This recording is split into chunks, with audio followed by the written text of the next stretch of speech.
Salah, kok salah terus, kadang bener wah iku ya perkara nek iku. Enggak sing penting kowe mesti gawe ijazah ulama-ulama dhisik. Misale rapal Quran kabeh apal ayat kursi. Ayat kursi iku semua Quran iku ditulis ning Lauh Mahfuz kecuali ayat kursi. Dewe Nabi khusus ayat kursi iku aku jupuk min kanzil arsy. Dadi gamane Nabi ngendikan semua ayat-ayat Quran iku ning dokumen umum nggih teng Lauh Mahfuz, tapi aku jupuk ayat kursi min kanzil arsy. Kok gudange napa? Arsirnya ada ayat-ayat yang lebih spesial. Kalau sampean tanya, "Lho Gus, bukankah semua itu dawai Allah?" Ya betul, semua dawai Allah. Tapi tetap ada dawai Allah yang hubungannya dengan makhluk. Itu di kelasnya kelas fadhil, keutamaan yang biasa. Ada ayat-ayatnya Allah yang tentang dirinya sendiri, itu yang tidak tertandingi. Ya kayak ayat kursi. Ayat kursi itu kan ayat di situ Allah menerangkan dirinya sendiri. Misalnya Allahu la ilaha illa huwal hayyul qayyum, itu kan Allah menerangkan tentang dirinya sendiri, tentu spesial. Gitu ayat-ayat sing meskipun ya tetap spesial jenenge dawuh Allah tetap spesial. Tapi ada ayat-ayat yang tentang kita. Misalnya ayat fankihu ma tobalakum minan nisa masna. Ayat-ayat seperti ini kan enggak mungkin setingkat. Ini kan ayat tentang kamu. Wis ngerti nak kelakuanem seneng wayo dikai hak wayo. Nah, tentu beda. Tentu semuanya spesial karena sama-sama kalamu. Tapi tentu beda. Dokumen ayat kursi tentu enggak sama dengan dokumen ayat fakihum atau balakum. Maka Nabi ngendikan ayat kursi ini bahkan saya ngambilnya min kanzil arsy. Jadi spesial sehingga terus kita dilatih guru-guru kita ngapalo ayat kursi. Kan ora lucu misalnya wiridan ning tahlilan fakihum atau balakum menan terus lucu to. Tahlilan kok ngono iku piye ngono. Aneh-aneh. Mbok yo mikir to. Senengane mbok antoh. Mosok ayat Quran kok beda-beda. Goblok kandhanane angel bocah ngono. Dadi kene ku sing wis ngaji mulai bayi ya. Jadi ana ayat fawadil, maksudnya ayat-ayat sing umumnya terkait kita. Ama ayat-ayat sing spesial karena nerangkan Allah, tentu beda. Terus kedua tentu ayat-ayat sing rano Kanjeng Nabi, misalnya laqad ja'akum rasulun min anfusikum azizun. Terus baru ayat-ayat tentang kita. Nah, ayat tentang kowe ya waqul wasrobu, kon mangan ngono. Nah misalnya terus tahlil terus wah kulo wasrobu ya lucu tuh bocah kok kandhanane angel pusing ambek kowe ngaji tahunan gak ono perkembangan ngabis gue rame-rame dunya apa gue rame-rame apa dunya pernah ada kumpulan orang untuk ngaji setan setruk tenan paham itu mulai setane tangin tenang ya paham waduh serepot ya. Ya, jadi kayak kudu ngerti ya. Jadi kabeh ayat Al-Quran spesial, tapi tradisinya ulama kan ada perdebatan apakah ada ayat fadilah dan mafdulah. Sebagian ulama mengatakan jangan bilang demikian karena fal kullu kitabullah wal kullu kalamullah. Tapi kowe nak ngingkari iku ya keliru wong dohire Kanjeng Nabi ku ya ada ayat yang dipuji sundul langit kaya ayat kursi. Saya punya ayat yang bahkan dokumen itu tak ambil dari kanzil arsy katanya. Dan tidak ada nabi yang dikasih itu kecuali saya. Itu nabi begitu bangga semenang. Nabi maca ayat kursi. Sehingga tradisinya ulama semua anak cucunya, semua umatnya dilatih ayat kursi. Dan itu memang spesial coba. Saya kalau baca ayat kursi, saya kalau mau tidur itu mesti baca ayat kursi. Mesti ora pendak tahlilan ana sing order mboten. Masane apa-apa. Mosok eling pangeran nek pendak apa? Ngono, aneh-aneh. Tahlil kok dikritik, ya keliru sing kritik. Maca ayat kursi kok mbok kritik. Tapi ora dikritik ya perlu dikritik. Maca eling pangerane kok butuh berkat le dul, nah eling ya eling. Ngono kuwi cara kula padha dene. Sing kritik mek sing dikritik. Kowe tahu tahlilan? Nate Gus nek ana undangan mboten mboten. Lah ya eling pangeran nek ngenteni apa? Undangan. Mane ben ana sing tetap ngritik, ben seimbang dunya iku ben seimbang. Apa? Balance kono sing kritik. Kalau bolak-balik ketemu sing kritik tahlil, nggih sowan kula. Saya tuh heran. Kenapa orang NU itu suka tahlilan? Terus ada berkat. Itu dalilnya, Mas. Sing ngono iku ya ora ono dalil, sing hasud nyoal ya ora ono dalil. Cara Kanjeng Nabi pirsa, tukang nyoal iku ono dalile to ora? Ya ndak ada. Ya wis ora meneng ae sampeyan ketemu pangeran. Sampeyan ketemu pangeran cocokan di sing bener. Nah yang jelas nek sing tukang tahlil ditakoki pangeran. Kita tahu eling aku, nanti Gusti nak wonten undangan. Terklarat. Bocah kok eling iya, eling pangerane kok bedakno apa? Misalnya kayak kudangan, orang kudangan belas ditakoki pangeran, udang tonggo kok ora teko. Mergo wedi bid'ah misalnya. Nah, tapi nekani tonggo ya perintah Kanjeng. Ya sudah, nggak cocokan ae, ora usah debat saiki, nggak apa. Cocokan ae. Tapi nak cocokan mbek aku ora ketemu. Wong sing nyoal ning ijene mahsyar aku wis ning swarga. Ketemu nek ketemu ning swarga ya nak cocokan. Jadi kowe kudu mikir ya. Jadi ayat kursi itu dipilih ulama perkarane napa? Ayat iku njen spesial tenan. Kula niku mboten saged tilem nek gak maca ayat kursi. Nggih maca teng lisan, nggih maca teng ati setiap saat. Mergo rumangsa kok pancen luar biasa. Allahu ta Allah iku Allahu la ilaha illa huwal hayyul qayyum. Al hayyu zat sing urip. Mergo sing gampang bedakno Allah mbek Nabi Isa, ambek berhala, ambek semuanya yang disembah selain Allah adalah kehidupan. Kita gampangane tau ngidolakno Isa kaya apa, tapi akhirnya kecewa nak dianggap pangeran. Mergo nyatane cara mereka pun Isa mati di salib. Utawa cara Islam Isa iku diangkat. Di itu objek. Apapun hebatnya Isa diangkat.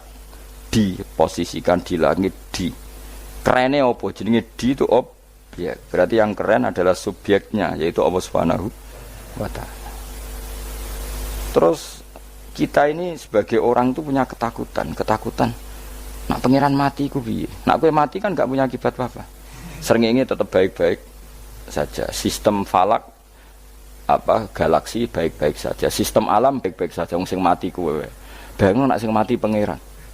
Maka ketakutan seorang mukmin adalah apa? Punya Tuhan yang mati. Kemudian itu diobati bahwa Tuhan kamu itu Tuhan sing aman, al-hayyu sing selalu hidup.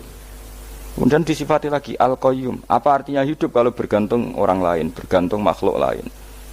Itu gak keren, karena bergantung itu gak keren. Al-qayyum, yang Allah itu zat yang berdiri sendiri. Oh itu kan terus sempurna.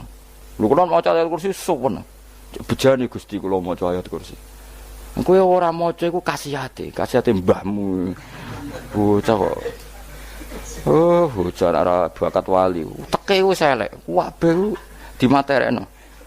Kasih hati apa nak maca ayat kursi. Kasih hati mbahmu ngono. Jimat ya senengane. Kulo ora seneng. Maksudnya ku, tapi mbok gedhingi teman-teman yo ora oleh pancen rezekine kadol jimat ke piye. Sing iso ngatur rezekine wong sapa? Wis keben, muga disepuro pangeran. Ra disepuro ora apa-apa, kelakuan kok ngono iku piye. Wis terserah pangeran ae. Jadi Allahu la ilaha illa huwal hayyul qayyum. Kemudian setelah hidup itu bisa saja gak peduli kita karena pas ngantuk atau pas tidur. Terus disifati la ta'khuduhu sinatu walana. Dan zat yang hidup itu tidak pernah ngantuk, tidak pernah tidur. Akhirnya kita ini nyaman punya Tuhan yang spesial yaitu hidup dan berdiri sendiri, tidak ngantuk, tidak tidur. Terus budi lahu ma fis samawati wa ma fil ardh. Ya, dan miliknya Allah semua yang ada di langit dan bumi. Keren. Kita ini butuh air, butuh apa saja, dan itu milik Allah. Coba kalau milik manusia, nggak nak loro ning rumah sakit itu, oksigen larang ngono. Padahal kowe nak ra loro, oksigen di mana-mana gak tahu bah. Jadi kita seneng. Alam raya milik Allah kita seneng, karena alam ini milik zat yang nggak butuh alam raya, sehingga kita yang make. Allah bikin air, Allah tidak butuh minum. Allah bikin padi nggak butuh makan. Dia bikin semuanya untuk kita. Padahal itu kita tidak ikut punya. Akhirnya seneng mbek pangeran. Cek apike jenengan Gusti gawe ra melok nganggo. Sing nganggo kita-kita ini. Coba aku ora roh gawe rokok gunane apa ora roh. Ya gunane pekerjaan Gus. Menyerap tenaga. Ya wis sauri-unimu. Sementing kowe roh gunane rokok. Paham nggih? Roh gunane rokok roh carane mandorot kanggo kowe. Dadi padha roe lah sementing. Ya apa-apa tapi. Kulo seneng mbek guyone kiai-kiai ini. Pancen ora ana wong pinter guyon kaya kiai. Wis kulo winekani acara resepsi teng Kudus teng keluarga sarang keluargane Lek Lukman. Sing ngisi Habib Umar Mutahar. Semua nang. Jadi guyonane ning kiai-kiai ora wis kiai-kiai kabeh termasuk Habib Umar. Ada orang kiai rokok. Ini cerita anekdot. Ada kiai rokok. Rokokan ngarepe dokter. Pak Yai, kalau rokok terus nanti kalau mati gimana? Gampang, saya bawa korek. Sing kiai niku maksude iku nak wong rokok terus mari mati. Kiai ini yang ngerti maksudnya dokter ngono. Tenang Dok, sama si bawa korek. Maksudnya nak rokok mati gak ada Jumat. Jadi gak sambung apa? Nak guyonane Habib Umar, saya sering membaca bahayanya rokok. Saya baca itu. Setelah baca, saya berhenti membaca. Wangan pikirannya setelah membaca bahaya rokok berhenti rokok. Saya sering baca buku atau apa tentang bahayanya rokok. Setelah saya tahu berhenti membaca. Suamon spesial, seneng kalau niku bisa nikmati ya seneng putune Rasulullah, ya seneng guyon. Jadi seneng itu gak kudu mewah, apa? Lah kowe seneng ngenteni di Alphard malah kesel to. Wah, dadi kula nu di grup kata lah. Kiai-kiai sing seneng guyon, sing sering. Mergo kula kuwatir saya umat ini punya kenikmatan lewat jalur maksiat. Mulane kula nu seneng ana kiai seneng guyon, bukan seneng papanya. Umat ini punya kesenangan yang tidak maksiat. Itu saja. Ya tentu ada kiai-kiai yang milihnya ada guyon supaya orang enggak uraan, ya bagus. Wah penting ikhlas. Wis syaratnya kabeh iku penting ikhlas, sudah ikhlas. Ya ora kudu spesial ikhlasmu, ya ikhlas biasa lah. Kelas-kelas terilah sementing napa? Ikhlas. Saya sering baca bahayanya orang rokok. Setelah saya tahu bahayanya, maka saya berhenti baca. Wongku kaget kabeh. Mergo pikirane wong wis berhenti rokok ternyata. Mulai saya sering baca bahayanya orang miskin. Setelah tahu bahayanya berhenti merasakan kemiskinan. Ya, jadi saya tahu bahayanya neraka. Setelah tahu bahayanya neraka maka saya berhenti.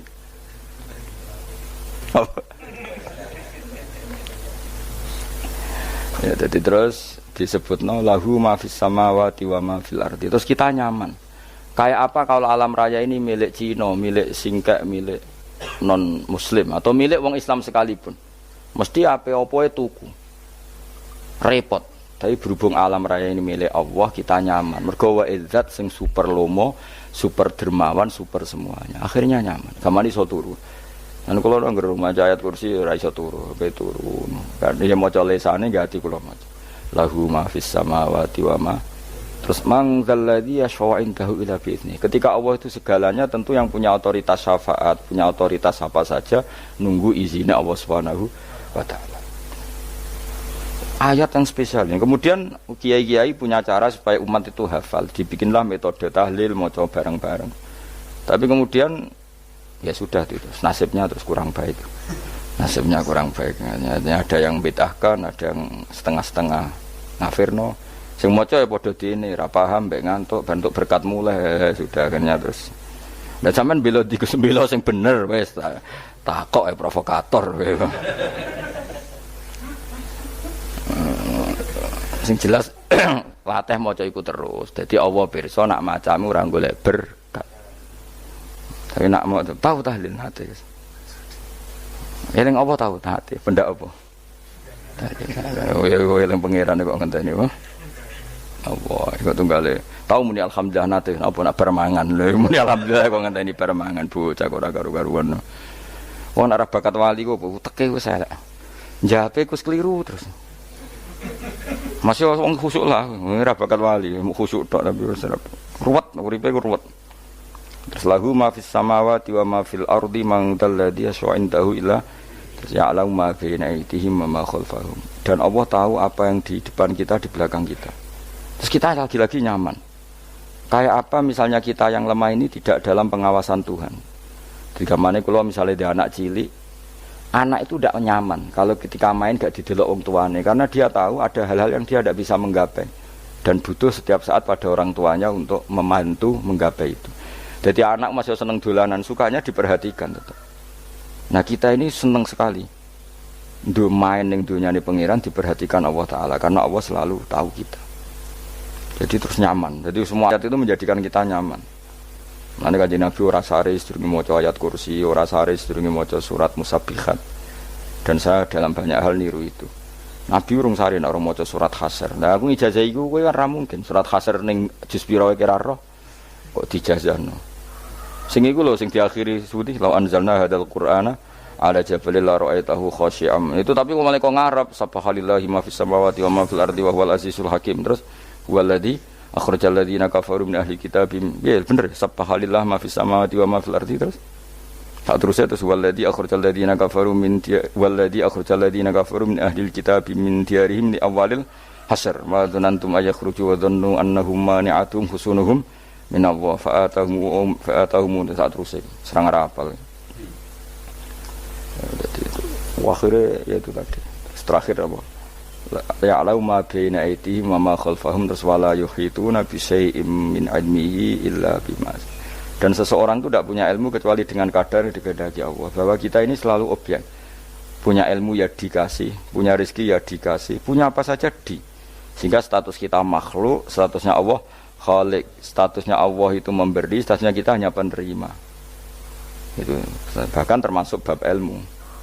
Bab ilmu itu tahunya kita ya hanya diberi. Illa bima sadras wasya kursiyus samawati wal ardo dan kursinya Allah itu meliputi langit bumi sehingga kita tahu wah keren.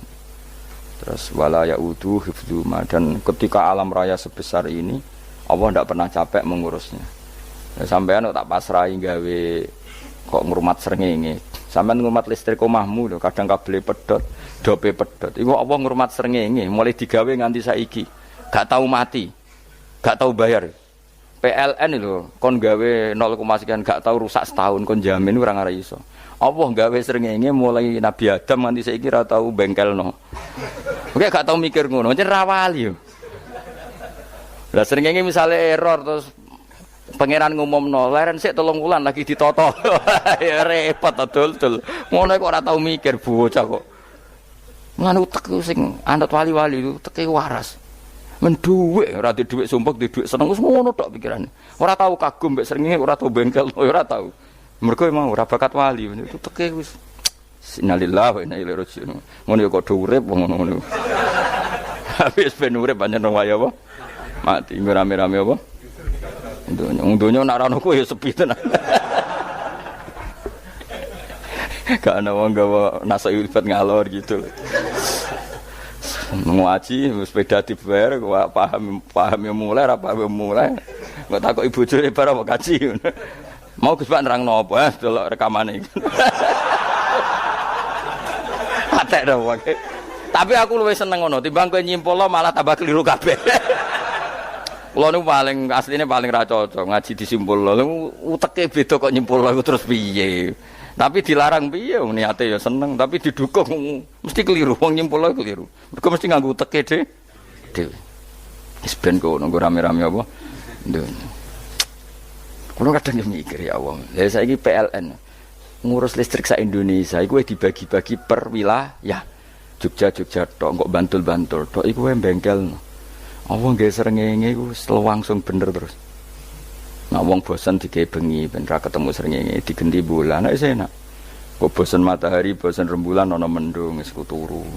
Damuk bojo lah laudan selali. Sekarang itu segampang iku ngatur donya iku segampang itu. Paham ya? Dadi enak lho pokoke urip wis enak, pokoke kabeh anut pangeran wis enak. Wala yautu khifruhuma wa huwal alil adin terus turu. Semun Gusti kula tak tilem seteng donya baik-baik saja. Sowan nang mbek pangeran. Lah maca ngene kok ngenteni kundangan. Kok kon dadi wali kuwi. Lah sing ora hafal ayat kursi terus ngritik, ora hafal. Bid'ah ngono. Wis hafal lose wis darani bitalas penting kowe hafal ayat kursi sik. Hafal? Ndak. Lah ya ayat kowe hafal sik terus lagi bid'ah ora apa-apa. Dadi mergo ngono. Kaya kula misale bid'ah ora bener, mergo ora tahlilan lah ya maca. Lan kula yo bingung ngadepi jenengan belondi padha ora jelas e. Yo ayat kursi ku waca. Nah, tentu ayat yang seperti ini kan enggak mungkin kualitasnya setingkat nyuwun sewu ayat waqulu wasrobu. Makanya banyak ulama sampean delok teng kene itqon teng kitab-kitab tetap ada ayat sing spesial, ada ayat sing spesial tapi tentu enggak sekelasnya. Jangan kamu katakan atas bawah nanti suul adab bekala muwah, tapi tentu spesialnya ayat kursi itu tentu super karena menerangkan Allah sendiri. Sementara beberapa ayat menerangkan hak kita sebagai manusia, misalnya wakulu washrobu, tentu kualitas fadhilnya beda. Tapi jangan katakan klasmen, jangan, karena kurang sopan dengan kalam wah, tapi tetap beda. Makanya Nabi ngendikan ayat 3 apa loco, nak peturu woco, di mana-mana woco. Oh, Nabi begitu bangga dengan ayat kursi. Akhirnya kena bakul ditulis di paham apa? Ditulis didol. Nah, baru kayak didol ya kayak hikmah ya, akhirnya dipasang ning ruang tamu. Akhirnya ketara iki wong Islam bera Islam baru kayak ayat kursi. Pokoknya berpikir positif bae. Wah, berarti sing di omah Islam bukti nopo ana ayat kursi ini. Lho kula nu beberapa kali dislametno ayat kursi. Kula nak ning perjalanan marung. Itu kadang yang merasa nyaman mergo ning warunge ana ayat. Wah, berarti Islami lah. Ora kuwatir iki ana daging celeng, tetep nulung. Ya ini jujur mawon, kula niku tetep asobia, artinya nak ning perjalanan sing gak jelas lor kidule ora ro daerah kok marung ana ayat kursi, paling ndak kan orang ini punya etika, kira-kira ora bakal apa? Jualan daging babi lah misalnya. Ya tetep bantu lah, tetep. Umpamane terus dikek nggon salat. Sanajan to sing duwe misale mbok salat ora ya ora perlu. Ya aja suudon ngono, wis anggap ae mosok masang ayat kursi kok. Ya sih gitu kan lumayan ada perangkat yang itu. Akhirnya ya bakule payu ayat kursi ini, sing di omah ya payu promosi nek iki Islami, sing blonjo ya nyaman, wis padha enake lah. Ayat kursi ini sing enes mergo tinggo. Ya tapi ya ndak lah. Nak niate ngono ya tapi ya ayat kursi tetap mulia dengan dirinya sendiri. Kulo seneng tenan mbek jeneng ayat kursi ya. Ya tadi kekhawatiran kita punya Tuhan yang tidak sempurna itu terjawab bahwa Tuhan kita super sempurna. Jadi kalau bayangkan grepe turu njen senengnya wow Gusti nak kula turu iku langit bumi gak masalah. Bayangno nak pangeran sing turu sistem Tuhan hancur. Makanya syaratnya jadi Tuhan la ta'khuduhu sinatu walan. Padahal kita menyaksikan Nabi Isa turu. Beberapa yang dituhankan selain Allah turu ngantuk. Bayangno misalnya kowe pas donga sing mbok dongani turu. Kan kacau, makanya Allah mensifati dirinya dan itu memang fakta la ta'khuduhu sinatu walanam. Allah ora tau ngantuk ya mboten nate sari. Akhirnya sewenang kita sewenang banget mbek pangeran mergo dengan sifat-sifat seperti itu. Akhirnya raditu billahi napa rabba wa bil islami dina. Al-Islamu siji Islam Al-Qur'an lan Qur'an Muhammadun Rasulullah. Wa yang bagilan saya celana ketika kita anak kula enten ngucap kita fi kulli yaumin raditu billahi naba rabba wa bil islami dina. Raditu ridho ingsun billahi lan rabban sebagai pangeran. Aku ridho banget, seneng banget Allah sing dadi pangeran. Muga mau pangeran liyane Allah ya kacau tenan. Nanti pangeran terus turu. Terus ngantuk, nak ramangan lemes kan pusing. Apapun hebatnya Nabi Isa misalnya mbok pangeran ya pusing. Kadang pas sare, dungani tenan jebule pas apa? Sare yo ribet. Tapi kita di pangeran sing la ta'khuduhu sinatu wala bil islami dinan wa Muhammadin sallallahu alaihi wasallam rasulan wa nabiyan wa bil qur'ani hukman wa imam.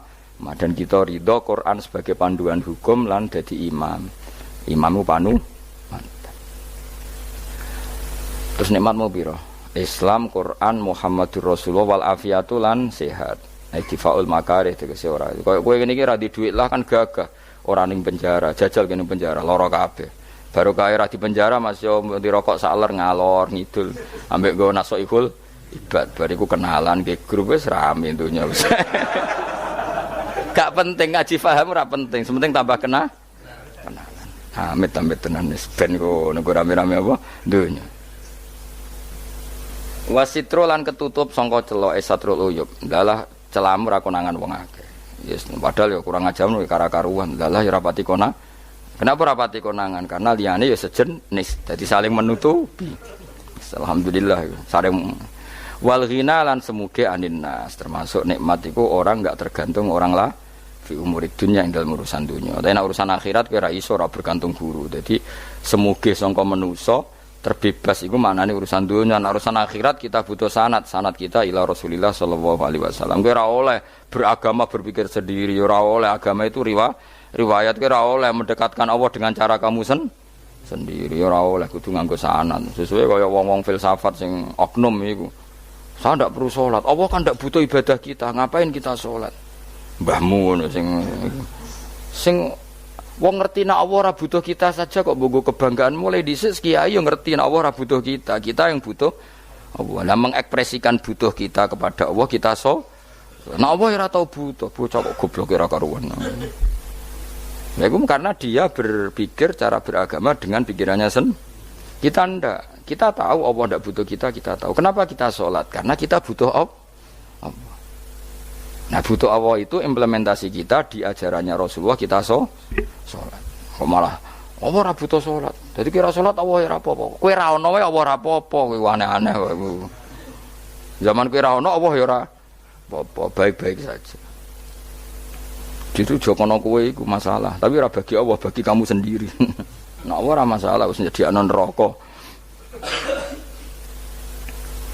Ya jadi orang itu boleh tidak butuh orang lain tapi fi umurid dunia. Nah urusan akhirat kada butuh sanad ya wa inna hadzal ilma dinun fangzuru amman ta'khuduna dinakum. Agama ini ilmu, kamu harus punya sanad. Ya mau misalnya kula alhamdulillah di sanad kata lah.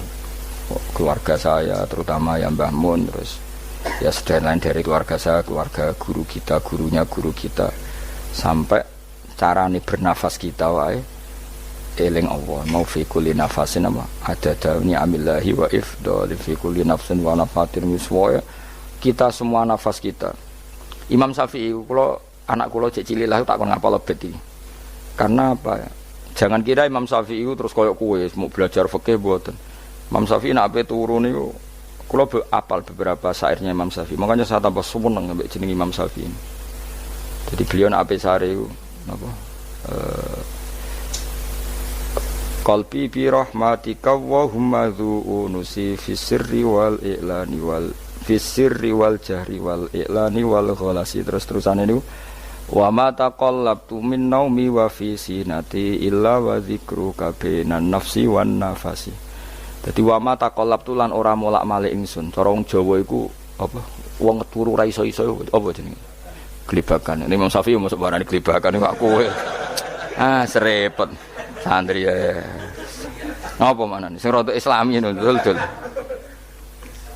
Apa? Resah Imam Syafi'i ora tau mikir utang iku aneh-aneh. Dadi wa mata qalabtu lan ora tau molak-malik ingsun. Maksude cara omong lho, cara basa kasare glibakan. Fi naumi ing dalem turu ingsun wa fi sinati lan ing dalem ngantuk ingsun.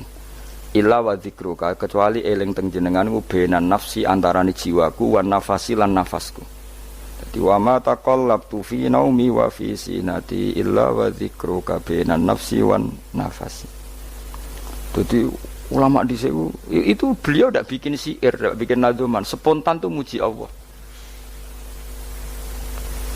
Nah saiki ora sing madzhab Syafi'i kaya kowe wis wape turu ra iso glebakan. Mari urung mangan. Akhire mau mangan sih, barang mangan warek rokokan lega terus ngorok turu ya Allah karim ngono ya urip ya Allah. Dadi misale ra iso turu pikiran pertama mari kurang mangan. Mangan warek rokokan saler terus apa? Turu ngorok. Wah karim setan min hawalika kanan kiri setan Pak. Padahal ulama dhisik ape turu wudu se maca tasbih se bariku angen-angen pangeran Rabbana ma khalaqta hadza batila terus bismika Allahumma ahya bismika amun terus bismika wada'tu jambi wa bismika arfa'u Allahumma rabbas samawati sab'i wa rabbal arsyil azim rabbuna wa rabbu kulli syai' falikal habbi wan nawa iku donga turu. Ora ngarapal donga iku yakin. Wis kowe muni wah Gus Bak ngenyek wong tak tes malah ke isin. Ya dungane turu iku sing terkenal lho. Donga turu mek donga ngaji padha. Allahumma bismika Allahumma ya bismika. Mergo ana kiai kota, Bu, tahu doa ngaji? Enggak tahu Pak Ustaz, dongane bismika Allahumma ya bismika. Lho Pak Ustaz itu doa tidur. Karena kalau ngaji nah jare ora kiai. Donga turu mek ngaji ku padha. Aku dhisik eskal. Maksude ku piye kok donga turu mek ngaji padha? Jebule nak ngaji. turu. Ana kena ngaji dengan apa bismika Allahumma ya bismika terus ngaji faslun wis tok ndi. Serepet. Wis rame-rame. Jute yo urip apa? Wal afiatu lan afiate difaul makare tegese ketolak sangka barang sing ora seneng. Supaya kula suwun nggih supaya jenengan sing seneng pangeran iki sae-saesamu. Supaya piye-piye sifat dasar wong mukmin bi walladzina amanu asyaddu hubban lillah. Misale ora iso asyaddu ya sementing hubban. Ya tentu asyaddu itu wong mukmin banget senenge ning pangeran. Kena makome rong iso asyaddu ya sementing ana senenge. Ya ana apa? Ana senenge wis dengan kadar yang klasem lah sampai iso seneng. Lah ana makome para wali ya asyaddu banget seneng. Mau apa turu nak orang mau ayat kursi gak lega ya paham. Cukup mau ayat kursi bedak tahli. Mulane aku seneng ono sing ngritik aku seneng. Ben rame itu ben seru. Sing ngritik ya muga-muga apal tahlil. Jadi ngritik itu fair, ora apa-apa apal terus ngritik. Mun tahlil sing musolli Abdullah sholati ala sate meneng kabeh wis. Iku men ada sing ngritik, sing melok ora apal. Pokoke ujug-ujug muni wo filun. Susah es. Biar deh kau masoli, Abdullah sholati ala sati makhlukatika, Nurul Huda saya mas, Nurul Huda terus, oh aku sengguri semua orang gofil, aduh sing ramai itu, makiai apal, profesi ini apal, karena yang desa modelnya permanen, bagian tahlil yo, tahlil terus, bagian dungo yo. Jadi sehingga kiai donga kok digeser jadi mimpin tahlil yo gagap. Lho akeh lho kiai ngalim kon mimpin tahlil yo mikir mergo wah dateng daerah kula kiai ngalim bar kon mimpin tahlil terus maca la ilaha illallah. Wah niki sempun niki pun tak takoki kene apa? Kapal. Dene ra apal urutane iku ra apal. Iku kan butuh apa ya? Butuh keahlian gitu. Repot. Kok gini sing tahlil loro. Kapok ngene. Nah kula tetep apal tapi singkat ae. Iku ngono sing luwih ahli to. Sing guri wis sing guri kacau meneng. Tahlil dening kiai iki sing guri sampe wah suwi iku. Mergo terkenal mbah iku nak tahlil. Suwi. Aduh, masyarakat repot bareng diumumno BMC tahlil dipimpin kiai niki. Sing guri jape, wah suwi. Aduh. Lah gerdungo dene Gus Pak dos wah cepet mesti Gus Pak. Aku mergo ngono donga suwi ra mesti mandi ya sadok cepet ae timbang donga nguri.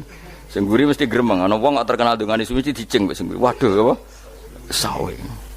Mergo pikirane wong-wong wis nang berkat dibagi mulai. Mulane sing kritik ku keben ben balance. Ben seimbang. Cuma kalau suwon sing kritik ya kudu ngergani lah piye-piye iku umat dilatih kenal pangerane liwat kalimat thayyibah karena itu cara. Coba nek wis kenal ya aja waca bendak tahlil, ape turu ya diwaca ning omah ya diwaca. Tapi aja waca ngarep bojomu kok dikongko jampi-jampi ben ora nyoal blonjo. Waca dhewean ning kamar dinikmati. Engko waca ngarepe bojomu pas auzubillahi minasyaitonir rajim. Bojomu riwat, memang aku setan. Malah perkara tok. Enak memang dia barani minasyaitonir rajim. Ya nak maca kok banter-banter ngarepe bojomu pas liwat pas apa auzubillah. Minasyaitonir rajim. Bojomu ngamuk malah repot. Anas sange Anas anan Nabi sallallahu alaihi wasallam kala dawuh sapa Nabi dawuh yaqulu dawuh sapa rabbukum pangeran sira kabeh fil hadits qudsi dalam hadits qudsi dawuh ya ibnu adam ya anak adam tafarruh tenanono sira li ibadah tafarruhu fokus faraghi fokus tafarruh fokus sira tapi mosok ki iku maknane fokus napa iku maknane apa tenanono sira li ibadati krana ibadah ingsun amlak mongko ngebayi ingsun kalbaka ing ati sira hinan ing semuge kowe atimu kebaki eling aku mesti atimu ku sugih wa amla lan ngebayi ingsun ya deka ing ngarepmu rizkon apane rezekine utawa rizkon ing rezeki wis aku eling aku tenanan mesti atimu tak gawe ati sing cukup lan rezekimu tak cukupi. Ya ibna Adam, la tabat aja ngedoh sira ani sange ingsun. Kowe aja geman adoh kok aku. Kaya apa apike pangeran, zat sing gak butuh kita tapi ngandani kita, kowe kok aja adoh kok aku. Wis sing parek aku. Mergo kaya nak adoh kok aku amlak mongko nut apa jenenge ngebayi ingsun kalbaka fakron. Kowe nak adoh kok aku mesti kowe fikir. Nek aja sampe kowe yo fikir ati, fikir donya. Mergo adoh kok pangeran. Wong kok adoh kok pangeran di amlak kalbaka fakron. Wa amla ulan ngebayang sun yade ka ing tangan loro sira sukulan ing sibuk. Akhire wis ado pangeran sibuk tapi ora dadekno barokah uripe. Iku lara-larane wong kaya ya wis sibuk kangelan jebule ora dadi barokah uripe. Mergo ado saking pangeran. Ruang riwayat hadis sapa Tabrani Imam Tabrani wal Hakim. Falamma ta'antu fi thamani asyrata wa sannaftu kitab qada ya sahaba wat tabi'in. Terus sannaftu tarikh fil Madinah inda qabrin Nabi sallallahu alaihi wasallam wa kuntu aktubuhu fil layalil muqmirah. Terus beliau saking kepingine tabarruk mbek Rasulullah niku setiap ngarang niku momentumnya nyari supaya dekat Rasulullah sallallahu alaihi wasallam. Terus ketika harus ngerasani orang, jadi kadang ngerasani wong ya penting. Karena ilmu itu harus dikontrol, nggak boleh semua orang bilang qala Rasulullah sallallahu alaihi wasallam, bisa hoax, bisa mencatut, bisa menjual. Nak muni kultu kan gak mandi, menurut saya kan gak mandi. Tapi kalau menurut Rasulullah sallallahu alaihi wasallam kan mandi. Jadi potensi pencatut itu banyak. Sehingga dibutuhkan koreksi dalam ilmu hadis disebut al-jarhu wa ta'dil, disebut al-jarhu wa ta'dil. Harus ada kualifikasi rawi. Nah kualifikasi rawi itu dilihat dari siapa. Beliau harus mengkonfirmasi mbek tanggane, mbek kancane. Kadang ning jaba ketok sabar, ketok ramah. Jebule nek nang omah kerenge ra karuan. Nah, itu harus dikonfirmasi. Akhirnya singkat cerita Imam Bukhari itu dalam banyak hal kadang ngrasani tiyang. Akhirnya diprotes. Jenengan niku kiai kok tukang ngrasani wong, kira-kira gitu lah cara basa Jawa niku. Wong kiai kok ngrasani orang. Terus beliau ngendikan innama rawaina dzalika riwayatan walam naqulhu min indi anfusina. Semua itu terkonfirmasi karena tonggo-tonggone, konco-koncone bilang seperti itu. Tapi tidak pendapat saya. Jadi gamane misalnya kula di konco Zaid, jare konco-koncone nak utang ra tau nyaur gitu. Maka ini sudah saya diskualifikasi. Takdis, tidak boleh jadi rawi hadis. Wong nak utang ra nyaur gitu. Tapi orang maksudnya ra nyaur mampu. Nah ra mampu alhamdulillah dadi ra wajib. Mulane sampean nak kepengin diutang ora wajib bayar, ndonga kere sak kere-kerene. Lho niki ijazah nih. Niku dijamin langsung mboten apa? Wajib. Monggo nak kepengin jajal. Kobil tuh. Wah sembrono tenan guys. Monggo nak sing kepengin diutang mboten wajib napa? Nyaur niku kedah kere sak kere-kerene. Nganti mboten wajib napa? Nyaur. Mengke nggih mboten wajib haji, mboten wajib zakat. Statusnya langsung mustahik. Nggih monggo nak kepengin jajal. Nak kepengin jajal. Nggih kula terusaken nggih. Terus orang dulu itu biasa ngerasani tiang ndak cocok, tapi kalau ketemu itu ya hormat. Karena ngerasani ini bentuk loyalitas sama ahadits Rasulillah supaya tidak diriwayatkan dari orang-orang yang tidak adil. Inna hadzal ilma dinun fanzuru amman ta'khuduna dinakum. Tapi dia secara pribadi nggak ada masalah karena setiap orang selain Nabi tentu punya salah, nggak masalah. Kita hormat orang yang punya utang nggak bisa nyaur nggak masalah. Tapi ya sudah dirawi hadis untuk kang bodoh nih. Nanti kalau ini kola Rasulullah, sing utangi ku, utangnya ra nyaur kok kola Rasulullah. Sing camah itu Kanjeng Nabi. Ya orang dulu itu bisa melakukan seperti itu bisa. Makanya ya ini agak unik. Ya jadi ini cerita-cerita sing dialami napa Imam sinten Bukhari. Saya atau orang kaya atau sing donatur. Iku duka. Beliau ngendikan la yasauni an akhussa bisama'i qauman duna qaumin. Saya tidak bisa. Ini semuanya umatnya Nabi kemudian saya hanya ngajar 1-2 orang. hanya karena dia anak pejabat atau orang tertentu tidak bisa. Kalau kamu mau ngaji ikut ngaji umum.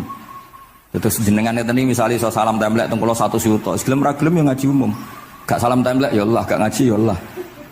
Sementing ojo terus pepeh bayar, ngajine khusus Gus. Ojo ono wong liya. Ben sing pinter kula tok umat Nabi liyane gioblok kabeh. Mboten purun, Imam Bukhari ngoten mboten purun. Terus la yasauni niki kula waca iki. Padahal niki anake raja. Anna Khalid bin Ahmad Khalifah Ibnu Thahir sa'alahu ayaqdura manzilahu fa yaqra at-tarikh ala aulati famtana min dzalik wa qala la yasauni an akhussa bis sama qauman duna qaumin. Jadi intinya niku Imam Bukhari akhirnya boten apa?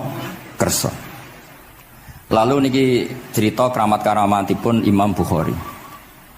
Imam Bukhari niku selain kualifikasi hadis sesuai al-jarh wa ta'dil niku setiap hadis niku disolati. Beliau adu sholat 2 rakaat memanfaatkan perangkat rohani.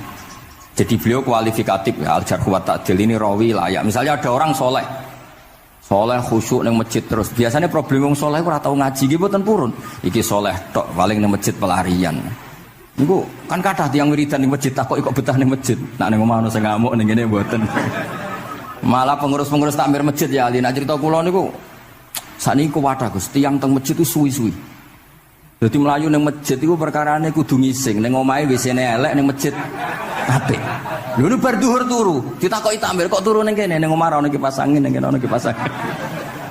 Niki mboten suudzon, suul yakin kathah sing ngoten niku. Dadi ini mun sak dhuwure suudzon. Wong kula ra Imam Bukhari wae salah ra Allah. Engko njuk sepuro pengenan. Tapi itu cerita. Makanya Imam Bukhari ngendikan ono wong adil tapi ora tak jaluki riwayat. Mergo tidak diketahui dia yujalisu ahlal ilm sami dengan madzhabnya Imam Malik. Karena ilmu itu butuh dikonfrontasi, butuh misalnya Nabi ngendikan ini kok dohire tanafi mbek niki, daure kok ta'arud. Itu kalau ahlul ilmi ngerti duduk perkaranya. Karena itu ilmu itu begitu juga Imam Malik seperti itu. Nah, singkat cerita Imam Bukhari itu pede meriwayatkan hadis setelah banyak orang mimpi Rasulullah itu liwat ditututi Imam Bukhari. Iku fawwah ma akhta aqdamahu qadamai Rasulillah sallallahu alaihi wasallam. Terus delamaan yang pernah diinjak Rasulullah niku mautia aqdami Rasulillah sing nate diinjak qadami napa Rasulillah. Itu Imam Bukhari persis di situ. Akhirnya ulama tahu itu maknanya betapa persisnya beliau ketika meriwayatkan hadisnya Rasulullah sallallahu alaihi wasallam. Ada lagi orang mimpi niki teng kitab Fathul Bari. Imam Bukhari itu betul khirbah. Khirbah itu semacam pisau kecil. Yadzubu anhu itu kalau ada orang melukai Nabi, dia yang bela-belain supaya orang itu tidak bisa melukai Nabi.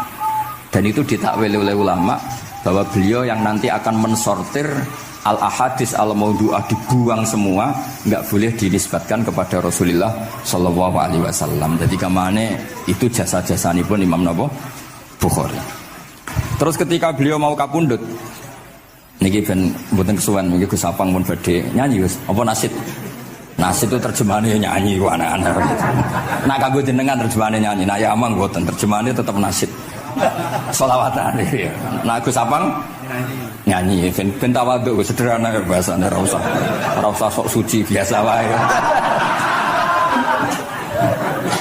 Dadi nak Habib Muhammad bin Yahya ya amang ini qasidah terjemahannya sholawat. Gus Sapang wis nyanyi gampang. Ngaji lagu. Insyaallah barokah tawadhu niku apik lah.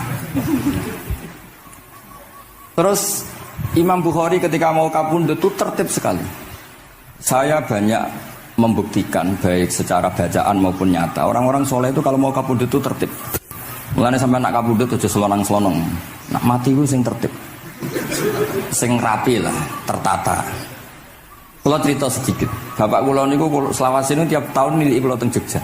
Iku mboten pernah memamitkan saya sama ketua teng tempat kerja kula. Niku bapak tindak teng kene kula Jumadil Ula niku sak tak pamitno mbek kancamu, guru-gurumu, kanca-kanca kowe mulai ngenteni aku. Terus bapak recep kapundhut. Mbah Mun juga gitu, saya menyaksikan sendiri mau kapundhut itu uang dititipkan ke Subak. Iki aku nak balekno, nak aku ora balik wis bagi dulur-dulurmu. Terus beliau di pesawat ngendikan Gus Yasin, tenang Gus aku tahlili. Terus ternyata di Mekah kabundut. Itu contoh-contoh kabundut yang tertib, beretika dan berperadaban. Nah Imam Ghazali luwih parah malih, parah kramate mboten parah masalahnya. Engko mbok potong dadi geger. Niku badhe kabundut itu tuku kafan piyambak. Tuku kafan. Terus kanca-kanca sing perjalanan 3 hari karena dulu enggak ada pesawat. Ora ono WA. Niku diundang. Tolong dinongkas ning nggonku ya. Ketika beliau kabundut itu orang yang perjalanan 3 hari enggak ada yang terlambat. Ditakoki, "Kenapa kamu enggak terlambat?" "Saya sudah diundang 3 hari yang lalu." Nanti itu tuku kafan terus badan niku badhe subuh salat terus ya mbake cara Jawa nggih agak selonjor terus adike diceluk ali ya bil kafni aku jupukno kafanku. Terus diambung terus beliau ngendikan alar ridho fil intiqal ila malikil mulki pun kula ridho pindah teng alame jenengan Gusti maksudnya kabundut. Ya terus kabundut. Jadi adike ora ribet tuku kafan, ora ribet tuku. Saiki ya ana persiapan tapi gaya-gayaan untuk kuburane wis digawe. Terus gaya mergo larang kawasane iku elit. Niku mboten keramat niku sembrono niku. Lah Imam Bukhari nggih ngoten badhe kapundhut tuh wali-wali angkatan beliau ku dipeni. Desane piyambake jenenge Khortangka, napa bacane Khortanak mboten ngerti. Pokoke kawasan Uzbek karena itu ejaan Soviet. Sauni-unimu lho waca Khortangka, cek Khortanak, cek apa ngono lho. Sing maca penting aja waca demaan karena tulisane kok sik. Niku wali-wali ngipi ketemu Rasulullah teng pagar desa, teng pojok, teng pintu gerbang. Wali-wali tanya, "Ya Rasulullah, kenapa engkau di sini?" Antaziru Muhammad bin Ismail. Aku ngenteni Muhammad bin Ismail. Apa tak jak bareng. Terus wali-wali ini tangi krungu kabar Imam Bukhari kabundut. Nama beliau kan Muhammad bin Ismail. Jadi akhirnya wali-wali ngerti. Jadi ya badhe kabundut itu ditunggoni Rasulullah sallallahu alaihi wasallam. Kula waca nggih tak waca Arabe. Engko nek mboten paham nggih muni amin amin iki semuanya. Mboten santai mawon sampean. Kula niki mumpung dadi wong saleh mergo nderekaken kersane Habib Bidin. Ya kadang saleh kadang ora, nek ora saleh ya istighfar wis gampang. Urusan mbek pangeran niku gampang. Ribet urusan mbek manusa. Wis njuk sepuro iki kadang gremeng ya. Tapi ora usah kaget ya apike manusa kalah apik mbek pangeran. Pangeran wis ghafur kok manusa kok ghafur ketok ya ora lah wis biasa wae mboten. Gampang urusan mbek pangeran ya. Ya cara kaidah fikih kan ngoten. Haqqullah mabniun alal musamaha. Urusan mbek pangeran iku gampang. Nah, urusan mbek manusa ruwet ya. Sing dawuhe ali niku wis. Niku fakta apa pengalaman ya? Pengalaman apa fakta? Pengalaman. Niki kanca kula wali Ali Al-Habsyi. Nggih boten enten perkembangan mulai mbek kula ya ora jelas ya. Oke kalau waca ya. Akhbarona Muhammad bin Makki sami'tu Abdul Wahid bin Adam at-Tawasis yaqul ra'aitu an-nabiyya sallallahu alaihi wasallam fi naumi wa ma'ahu jama'atun min ashabi wa huwa waqifun fi mawdi'in fasallamtu alaihi faradda alayhi assalam faqultu ma wuqufuka huna ya Rasulullah qala antadhiru Muhammad bin Ismail falamma kana ba'da ayamin balaghani mautuh fanadhartu fa idzan huwa qad mata fi sa'ah allati ra'aitu fiha an-nabiyya sallallahu alaihi wasallam. Monggo ya nak badhe kapundhut sing tertib ya. Habib Ali bin Utsman kabari Habib Bidin ya Ali Al-Habsyi ya Muhammad kondo-kondo sik dadi saged takziah ya. Nah, ketika Fatihah itu sebegitu keramatnya, sebegitu topnya, itu setan rapat singkat cerita itu yang tadi dipimpin oleh iblis yang sedang terkapar apa? Terus tali obatnya nggak ada, cuma dia shock karena ada surat yang turun yang melafatkan itu pasti selamat dari apa? Neraka. Nah ini gimana saran Anda? Sarannya adalah bikin orang-orang itu lupa, tidak baca Fatihah. Nah ini rapatnya iblis. Idzabu wajtahidu hatta tufilu qulubahum hatta la yaqulu hadis surah. Kala yuksiru qira'ataha wa la yakunu lahum ajrun wa thawabun bal yakunu lahum adzabun wa iqabun. Kemudian yang terakhir saya beri ijazah tentang Al-Fatihah ya, karena ini surat yang populer. Kalau saya ijazahi Quran 30 juz pasti sampean nggak hafal. Atau ijazah surat Baqarah, kalau mau Baqarah mau. Ijazahi surat Baqarah mau 2 juz setengah. Mau Mas Asep? Ya Fatihah aja yang gampang ya. Nah, udah. Ya kulhu Fatihah ini paket ringan ini. Tapi pahalanya apa? Besar.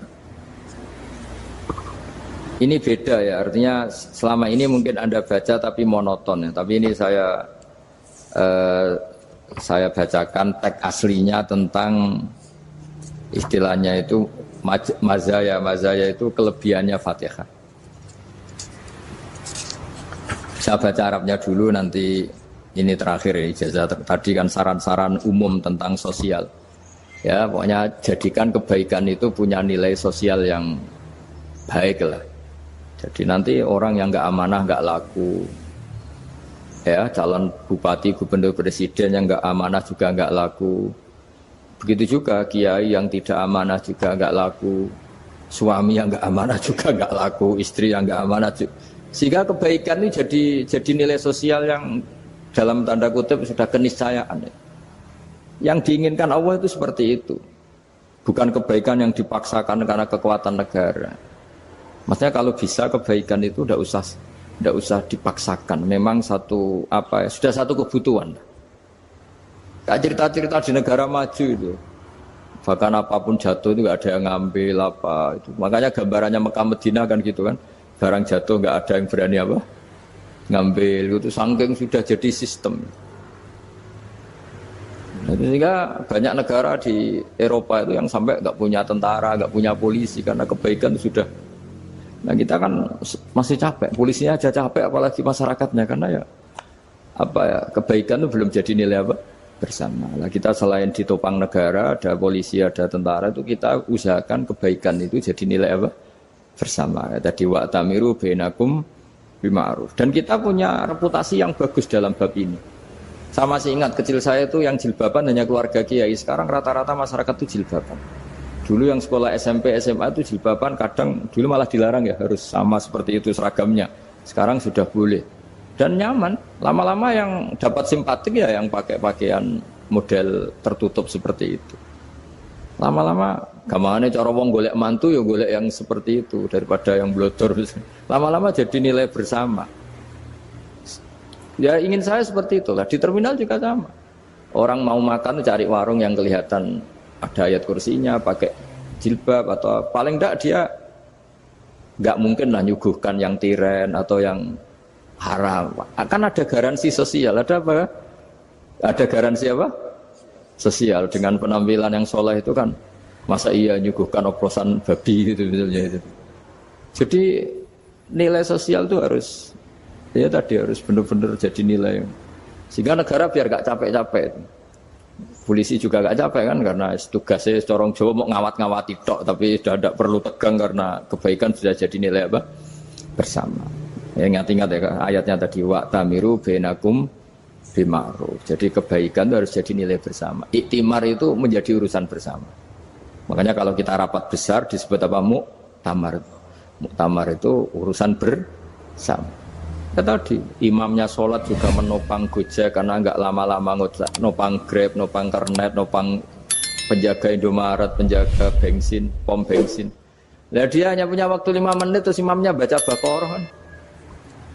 Iya imamnya mursyid, mungkin dia tambah lama tambah dapat aplaus dari muhibbinnya, tapi makmumnya dia tambah lama tambah dapat penghormatan dari pecintanya, tapi kitanya wah khusyuk wali kan, dia dapat status naik lah. Kita yang sudah tidak ikut jadi wali diganggu apa pekerjaannya. Kalau ada imam seperti itu sampai mufarokoh saja, niat ya Allah sampai sini saja saya makmum orang itu, silakan orang itu punya urusan sendiri dengan jenengan, ya sudah atau salib saja apa. Nah, itu boleh kalau dalam fikih namanya apa? Mufarokoh. Mufarokoh itu niat. Tapi kamu jangan langsung selonong mufarokoh, niat dulu. Pamit sama Allah bahwa sekarang mau mufarokoh. Ya, tapi ya jadi sholat yang aneh kan, imamnya masih rukuk, kamu terus sujud, terus apa-apa selesai ya. Mungkin dalam pandangan itu orang lain ini maksudnya makmum gimana ini kok begini. Tapi sudahlah Allah Maha tahu. Nah, insya Allah dimaklumi. Ya saya baca tentang Fatihah ya, karena sampean pasti sering baca Fatihah. Supaya apa sekaligus jadi jimat lah gitu. Jadi Kalau kamu sering di jalan-jalan yang mungkin sepi atau mungkin kan tidak semua teman Grab itu nasibnya bagus yang di Semarang Jogja. Mungkin yang di Kalimantan di Papua kan ada yang 10 kilo gak ketemu rumah, ya kan? Ya lihat di TV-TV itu kan kasihan kan. Sudah 10 kilo gak ketemu rumah, penumpangnya kewekar preman tuh kan. Ini makan orang enggak kan gitu. Kan ujiannya dua. Kalau penumpangnya cantik itu ya kecoba syahwat, kalau preman takut. Jadi orang itu selalu ujian itu. Sing sedengan itu kan jarang orang. Jadi kalau penumpangnya perempuan cantik ujiannya itu syahwat, kalau preman ujiannya ketakutan. Kalau orang yang lemah bawa uang ujiannya kamu ingin garong. Jadi hidup itu memang semuanya ujian. Liyabluwakum ayyukum ahsanu amala. Makanya saya sering ditanya oleh teman-teman, Gus, nah ujiannya kenal wong wedok elek piye sama? Kenal wong ayu ujiane syahwat, kenal wong elek ujiane ngenyek, itu sama-sama dosa. Syahwat ya dosa, ngenyek juga dosa. Welek keriting untune metu ya dosa ngomong gitu. Kadang-kadang orang berpikir enak kancanan wong elek gak dosa. Kata siapa kancanan wong elek itu ya dosa karena bawaannya ngenyek. Ngenyek itu menyepelekan itu. Makanya saya itu ya nggak mau berteman sampean. Nanti kan bawaannya ngenyek atau seneng ya enggak tahu saya. Ya sudah ada takdir saja kalau ketemu ya tak ulang ngaji gitu. Tapi ini ngaji terakhir, setelah ini ngaji biasa aja, enggak usah resmi gini. Ngaji kok resmi aneh. Pokoknya nanti suatu saat kalau pandemi sudah berlalu saya akan ngaji Rebone, lalu ini ngaji. Ini ngaji yang kurang bagus karena ngatur kiai kurang berkah ini. Nanti tapi ya lumayan lah masih mau ngaji. Ngaji kok tanggal ini jam ini. Sekarang suatu saat kamu tak panggil, Mas Wahyu datang ke sini jam ini tidak mesti bisa. Mungkin pas ada acara apa, oh, maaf ke sini pas ngecek pas apa. Jadi ya sudah tapi tak maafkan enggak apa-apa. Takdir ya. Tak bacakan supaya sampean tahu keramatnya bismillah. Nah, sebelum saya bacakan bismillah Fatihah, tak beritahu tentang ilmu tafsirnya karena ini penting sekali. Fatihah itu dawuhnya Allah, tentu itu dawuhnya Allah. Saya ulang lagi itu kalamullah. Tapi yang sudah diberikan kesampaian ke kita semua. Sehingga seakan-akan itu menjadi dawuhnya kita ke Allah. Jangan salah loh ya. Fatihah itu dawuh Allah tapi sudah diberikan ke kita. Sehingga posisi kita itu yang punya itu. Nah, kenapa ini perlu dijelaskan? Karena nanti ada kalimat iyyaka na'budu wa iyyaka nasta'in. Kalau itu masih kalam Allah, berarti Allah ngomong ke kamu, ngendikan ke kamu, kepadamu aku menyembah. Masa Allah menyembah kamu? Nah, sehingga ilmu tafsir itu menyelesaikan itu dulu ya. Saya ulang lagi ya, sebelum sampean sering baca Fatihah, aku yakin ya sering baca. Tapi barokahnya tidak paham itu tidak pernah janggal. Enggak paham itu ya penting supaya tidak iskal, tidak janggal. Sebetulnya di kalimat itu ada yang janggal. Kalau Fatihah itu kalimatnya Allah atau kalam Allah, bagaimana dengan kata-kata iyyaka na'budu? Masa Allah ngendikan ke kita, kepadamu kami menyembah. Masa Allah menyembah kita? Maka penyelesaiannya secara ilmu tafsir gimana? Semua ulama mengatakan, bukan satu dua, semuanya mengatakan di Fatihah itu semuanya diberi kawalan kalimat. Saya ulang lagi ya, di Fatihah itu semuanya diberi awalan kalimat qulu, katakan wahai hambaku begini. Ya, katakan wahai hambaku begini. Nah, begini ini pelajaran dari Allah yang sudah diberikan ke kita. Terus kita mengatakan bismillahirrahmanirrahim, alhamdulillahirabbil, termasuk kita mengatakan iyyaka na'budu wa iyyaka nasta'in. Jangan bayangkan Allah ngendikan ke kita. Kalau Allah ngendikan kita berarti gini, hei Wahyu, ihdinas siratal mustaqim, tunjukkan saya jalan yang benar. Nah nanti kamu terus, ya Allah, Anda aja minta tolong saya minta tolong siapa kan? Jadi panjang kan? Ya, saya ulang lagi ya. Jadi itu di Ulumul Quran diterangkan gimana? Sebelum baca Fatihah, ya. Fatihah itu kalamullah, ngendikannya Allah, tapi yang sudah diajarkan ke kita dan sudah milik kita, sehingga kalimat itu menjadi milik kita. Tapi ya kalamullah, tetap kalamullah, tapi sudah menjadi milik kita. Sudah paham ya? Ya pinter nah. Ya, karena kalau tanpa penjelasan seperti ini, Anda akan iskal. Bagaimana Allah, iskal itu janggal, bagaimana Allah mengatakan iya karena butuh. Kan jadi aneh ya? Ya, jadi tak jelaskan secara ilmiah ya. Jadi kata ulama-ulama tafsir, ayat-ayat Quran seperti ini sebetulnya dimulai dari qulu apa? Meskipun enggak dilafatkan. Itu kan sama dengan qul huwallahu ahad Muhammad, katakan kalau Tuhan itu satu. Ya namanya Quran itu kan kalam Allah, membina nabinya, membina umatnya. Makanya dikatakan atau enggak di sini tersembunyi kata qulu, katakan. Ya. Jadi ya ibarat apa itu? Kamu ngajari anak kamu lah. Le, panggil jenengan bapak kulo. Itu maksudnya anak itu, kalimat itu kalimat kamu, tapi kamu ajarkan ke anak kamu. Terus anak kamu bilang, Pak jenengan bapak kulo. Nah ketika kamu mengatakan jenengan, bukan kamu mengatakan jenengan anakku, berarti anakmu itu bapakmu, kan lucu kan. Anak kamu ajari jenengan bapak kulo. Kamu, engkau, bapak saya. Terus anak kamu mengulang, jenengan atau kamu bapak saya. Berarti itu kalimat yang kamu ajarkan, tapi sekarang sudah milik anak kamu. Kalau itu kalimat kamu kan lucu, masa anak kamu bilang bapak. Nah itu seperti itu. Jadi ulama memberi solusi atau jawaban iyyaka na'budu wa iya, itu sebelumnya ada kata-kata qulu, katakan wahai hambaku, hubungan kamu dengan saya adalah katakan iyyaka na'budu wa iyyaka nasta'in. Terus hubungan kamu dengan saya katakan juga dalam doamu ihdinas siratal mustaqim. Jelas ya, jadi itu kalam Allah yang sudah milik kita karena diajarkan Allah untuk kita. Dong ya? Ya dong, gak jelas gak. Tapi bagus, gak jelas itu bagus. Kalau kamu jelas gak jadi digrab, jadi gubernur. Min azimi fadliha kasratu asma'iha wa fadail ukhra. Ini cerita dramatisnya surat Al-Fatihah. Qala Abu Hurairah radhiyallahu anhu inna iblisa ranna khina unsitat Al-Fatihah. Jadi iblis itu begitu kesakitan. Ini kitab Abwaabul Farad karangannya Syekh Muhammad Alawi, juga kutipan dari beberapa kitab. Yang jelas beliau sendiri juga ngutip dari beberapa riwayat di beberapa hadis. Halaman 123. Ketika Fatihah turun itu iblis kesakitan. Kayak orang sakit gigi lah, tersiksa sisanya karena turunnya surat apa? Al-Fatihah. Artinya kalau Anda baca Fatihah dijiwai, maka Anda melemahkan setan, melemahkan iblis.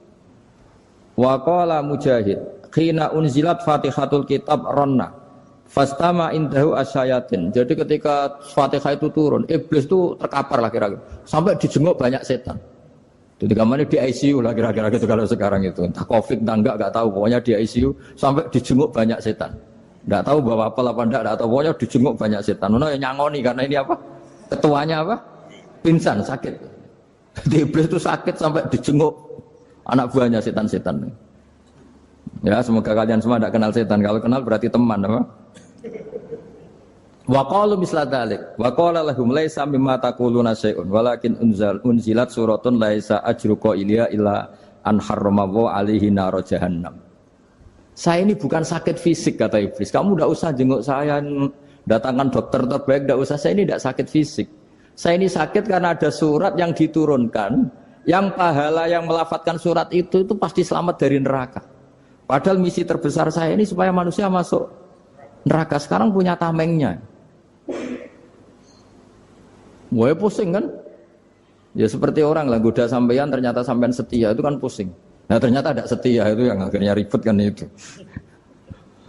Jadi iblis itu cita-cita terbesarnya kan semua orang itu masuk neraka. Nah sekarang turun satu surat yang gara-gara surat itu siapapun yang baca dijamin selamat dari neraka. Jadi walakin unzilat suratun laisa ajru qailiha illa an harramallahu alaihi nar jahannam.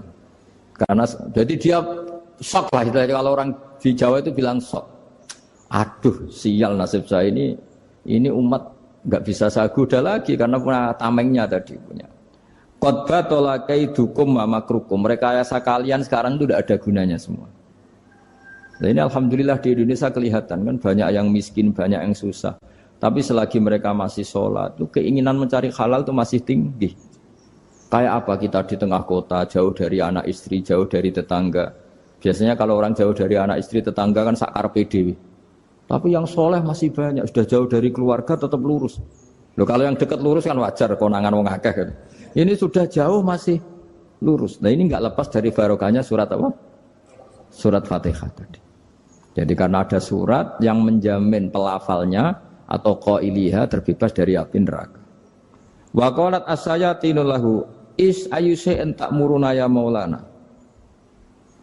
Faqala lahum idhabu wajtahidu hatta tukhfilu qulubahum hatta la yaqulu hadhihi surah. Lalu kita gimana? Jari para setan gitu. Lalu kita gimana? Terus kata iblis, sudah bikin mereka lupa sehingga tidak baca lagi. Selagi masih baca kita pasti keok. Jadi kalau sampean sudah jarang baca Fatihah itu berarti sudah bagian dari kemenangan apa? Iblis. Jadi kalau sampean sudah jarang baca Fatihah itu berarti bagian dari kekalahan Anda, kemenangan iblis. Masih sering baca? Berapa kali? Terus apa lagi? Kalau ngajarin itu juga selain itu juga. Kok 5 kali tok itu? Berarti pas salat fardu tok itu. Enggak 5 kali itu mendingan itu 17. Kamu itu ngitungnya jangan 5 ini. 5 waktu saja. 5 waktu itu berarti lumayan kan? Berapa? 17 ya? Ya. 17 ya? Ya. 17, tapi kalau makmum tuh sering separuh kan, apalagi makmum tarawih. Ya kan? Makmum tarawih itu bacanya Fatihah ada yang sempurna enggak ya? Ya enggak lah. Baru alhamdulillahirabbil alamin mampu ruko ikut ruko gitu. Makmum kan yang tarawih lah Mas. Kalau tarawih jarang sempurna ya. Fatihahnya itu. Kan imam sudah ruko. Kamu bacanya Fatihah sampai mana? Baru setengah ya. Ya paling pas tarawih aja kan enggak sempurna ya. Apalagi kalau imamnya sing kilat tuh waduh malah. Nah, ketika Fatihah itu sebegitu keramatnya, sebegitu topnya, itu setan rapat, singkat cerita itu yang tadi dipimpin oleh iblis yang sedang terkapar apa? Terus tali obatnya enggak ada, cuma dia shock karena ada surat yang turun yang melafatkan itu pasti selamat dari apa? Neraka. Nah ini gimana saran Anda? Terus sarannya adalah bikin orang-orang itu lupa, tidak baca Fatihah. Nah ini rapatnya iblis. Idhabu wajtahidu hatta tufilu qulubahum hatta la yaqulu hadhihi surah.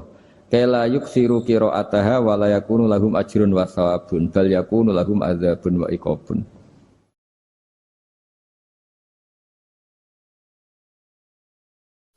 Jadi saya mohon selama ini Anda sudah baca, tapi mungkin hanya rutin saja. Napa rutin saja? Jadi barokahnya ngaji ini kamu punya kekuatan atau punya semangat membaca karena ini surat yang luar biasa. Ibarat gini, kalau sampean tanya, saya juga sering mikir, masa Gus hanya surat kok punya kekuatan seperti itu? Di dunia ini kata Allah, mulai Nabi Adam sampai kiamat, nggak ada yang bisa menandingi kekuatan kalimah. Kalimah itu kata-kata, nggak ada yang bisa menandingi kata-kata. Misalnya Anda nge-grab, berangkat istri cuek, berangkat cuek. Itu beda dengan ketika meskipun satu kalimat. Wes Pak, muga-muga dilindungi pangeran, mugi-mugi jenengan selamat. Itu menjadi teduh dan semangatnya luar biasa karena kayak mendapat support.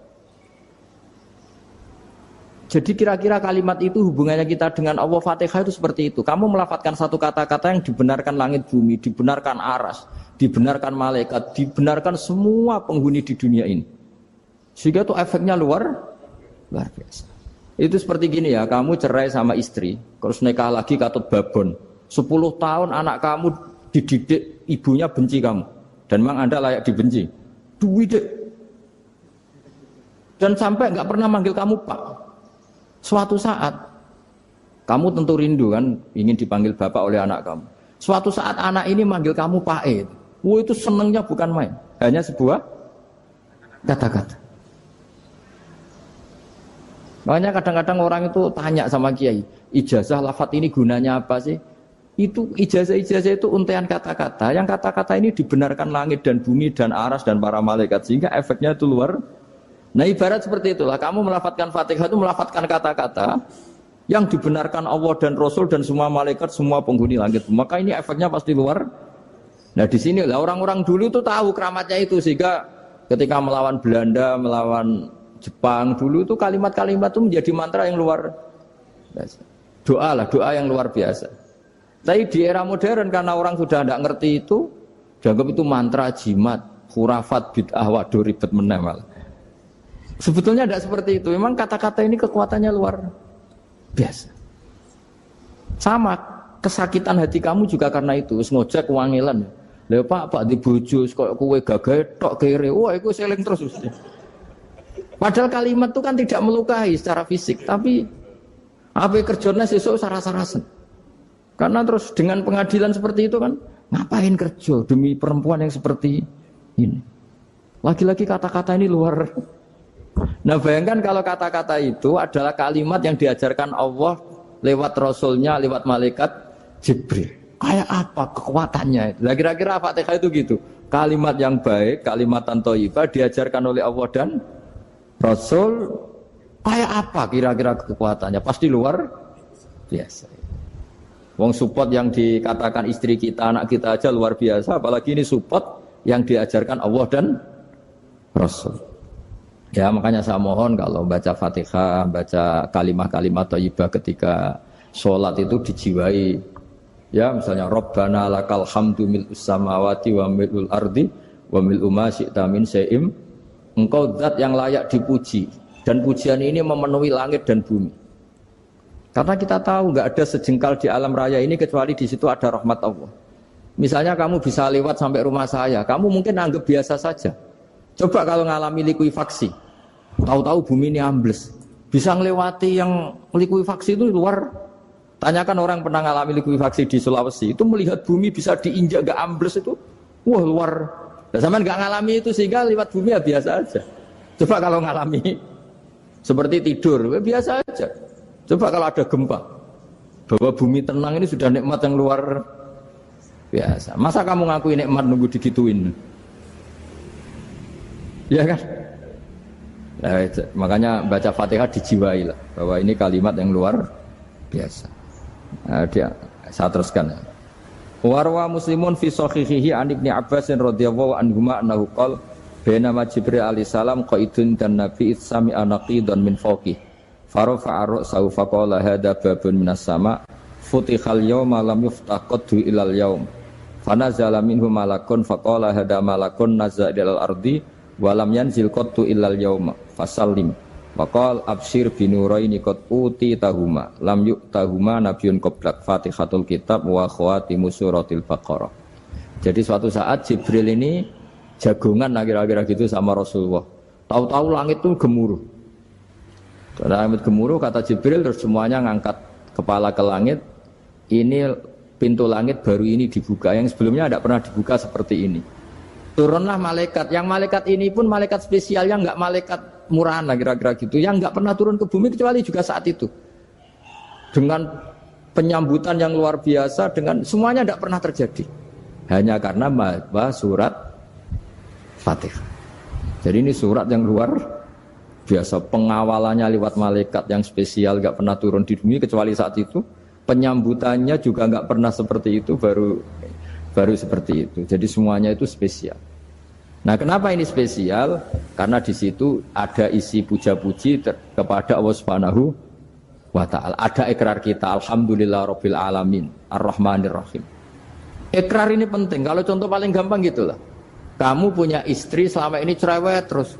Suatu saat ngomong, "Pak, tak angen-angen rono wong lanang koyo sampeyan." Wah, itu langsung tidak ada lelaki sebaik engkau. Itu sama senengnya, masya Allah. Karena ada ikrar dari seorang istri ke kamu. Nah bayangkan kalau ikrar kita sebagai hamba diakui oleh Allah Subhanahu, maka ikrar ini akan dicatat sebagai kebaikan kita yang kita panen nanti di akhirat. Karena ada ikrar. Kita ikrar bahwa alhamdulillah rabbil alamin. Kita ikrar ar-rahmanir rahim. Kita ikrar maliki yaumiddin. Kita ikrar iyyaka na'budu wa iyyaka nasta'in. Sampean misalnya jadi orang Indonesia, ketemu orang Indonesia yang makmur di Jerman. Terus lupa Indonesia. Kamu orang Indonesia? Enggak, saya enggak orang Indonesia. Mangkel gak kira-kira? Mangkel.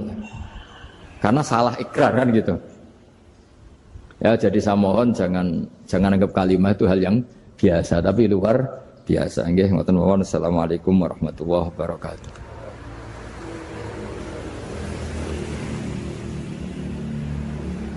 Saya berkali-kali kampanye di mana-mana lah, kampanye dan menganjurkan. Di antara catatan dalam Suhufi Ibrahim wa Musa kan ada kan di Quran itu yang dinamakan lampiran-lampiran wasiatnya Nabi Ibrahim dan Nabi apa? Musa. Itu di antara catatannya begini. Orang yang punya akal itu adalah orang yang bisa menikmati sesuatu yang baik. Misalnya gini, contoh gampang gini. Kamu punya anak pertama atau punya anak yang masih kecil. Itu gendong tuh senangnya bukan main. Melihat anak sehat tuh senangnya bukan main. Mungkin saat itu banyak orang yang sedang maksiat dengan perempuan nakal atau dengan teman-teman nakalnya. Yang nganggap seperti itu tidak nikmat. Tapi andaikan ini ditimbang ya ditimbang. Yang maksiat tulan, misalnya paling ukuran bahagianya itu 70%. Tapi yang ini, yang nimang anak baru lahir atau masih kecil, corong Jawa ngeloni anak, bisa saja bahagianya itu sampai 100%. Artinya selama ini kesalahan kita adalah nganggap maksiat itu pasti menyenangkan dan taat itu tidak menyenangkan. Makanya saya berkali-kali fatwa, untuk melawan kenikmatan maksiat, orang harus terbiasa menikmati taat, menikmati kebaikan. Jangan kira kita nimang istri nikmat, nimang anak nikmat, ketemu teman yang lama tidak ketemu juga nikmat. Artinya kita akan melewati berjam-jam untuk jagungan sama teman, sama anak, sama istri. Dan itu harus kamu nikmati. Supaya mengganti tidak berkebutuhan nikmat yang lewat jalur maksiat. Jadi saya mohon sarana-sarana yang menyenangkan itu, yang taat itu kita maksimalkan. Makanya bapak saya itu sering pesen, kowe nak ngaji sing guyon, sing seneng. Nganti wong maksiat itu karena cari kesenangan. Coba kalau kesenangan itu sudah didapatkan saat taat, maka tidak butuh lagi kesenangan yang berbentuk maksiat. Makanya orang-orang wali dulu kalau sudah sholat itu gak bisa berhenti karena merasa nikmat. Makanya Nabi pernah ngendikan wa qurratu aini fi sholat, nyaman saya itu kalau sedang sholat.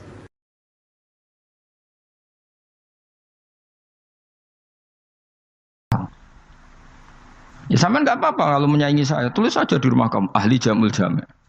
Barang diparani ahli apa, ahli jilid. Maksudnya kalau kitab kamu rusak bawa sini.